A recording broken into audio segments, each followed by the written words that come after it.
ઉપરવાસમાં પડેલા ભારે વરસાદના કારણે તારીખ 2/9/2024 સોમવારના રોજ ગણતરીના કલાકોમાં નવસારીની પૂર્ણા નદીની સપાટીમાં ઉછાળો નોંધાયો હતો અને નદીએ ભયજનક સપાટી વટાવી હતી. પૂર્ણા નદીમાં ઘોડાપૂર આવતા શહેરના નીચાણવાળા વિસ્તારોમાં પૂરના પાણી ફરી વળતા શહેરના કબીલપુર, કાલિયાવાડી, ભેંસતખાડા, હિદાયતનગર, કમેલા રોડ, કાશીવાડી, રંગૂનનગર, મિથિલા નગરી, શાંતાદેવી રોડ અને બંદર રોડ જેવા નીચાણવાળા વિસ્તારોમાં પાણી ભરાયા હતા.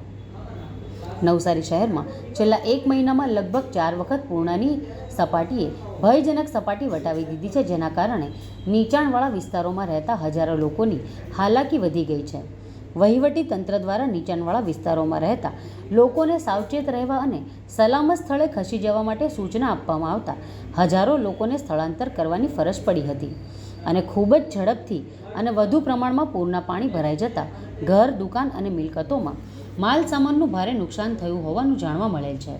આજરોજ પૂરના પાણી ઓસર્યા બાદની સ્થિતિને જોતા આ વર્ષે વારંવાર આવેલ પૂરના પાણીના કારણે નીચાણવાળા વિસ્તારના લોકોને ભારે માત્રામાં આર્થિક નુકસાની થઈ છે.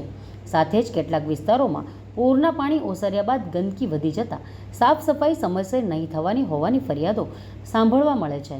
હાલ રાહતના સમાચાર છે કે ઉપરવાસમાં વરસાદ બંધ થતાં પૂર્ણા નદીની સપાટી નીચે ઉતરી રહી છે અને પૂરના પાણી પણ ઉતરી ગયા છે.